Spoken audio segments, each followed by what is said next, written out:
Well, this is Cuba versus the United States again. And this time it's playing out on the streets, in churches, and on camera. Let me set the scene for you. You're watching Times XP, it's me, Dhriti Yatri. Now imagine a senior US diplomat, meetings with church leaders, quiet conversations with ordinary Cubans. And suddenly, there was a lot of crowd shouting, hostility, not behind the door, by the way, but out in the open. Washington says this was no coincidence. The US State Department claims that its top diplomat in Cuba charged their affairs, Mike Hammer, he was deliberately targeted. In fact, they called it intimidation, harassment, interference with diplomatic work. Strong words, rather very strong words. Now let me tell you what exactly happened. Videos have now surfaced. They show crowds gathering wherever the US envoy goes, people shouting abuse, mocking, trying to drown out the conversation. In fact, the US says that these crowds, they were not spontaneous.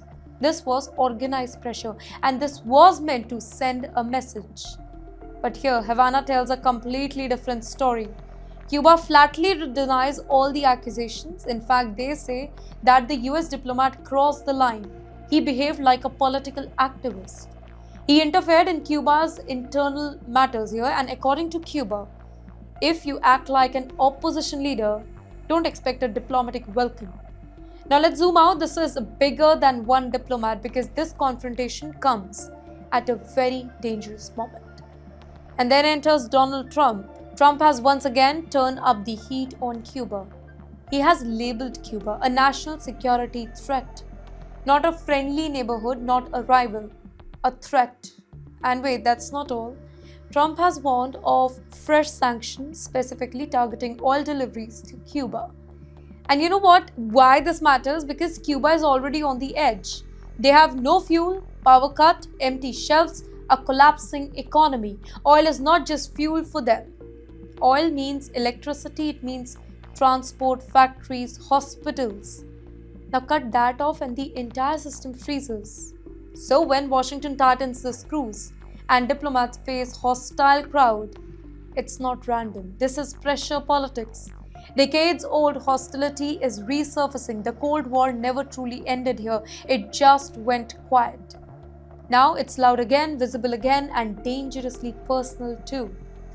Here's the real question. Is this about diplomacy or is this about regime pressure?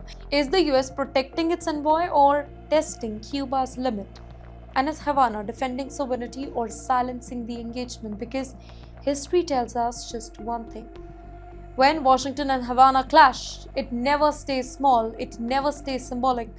It escalates, and this time, it is happening on the streets, it's happening on videos, and in the middle of an economic collapse under the US president threatening sanctions. Now, this is not just shouting crowd, this is a signal, and the world should be watching very carefully.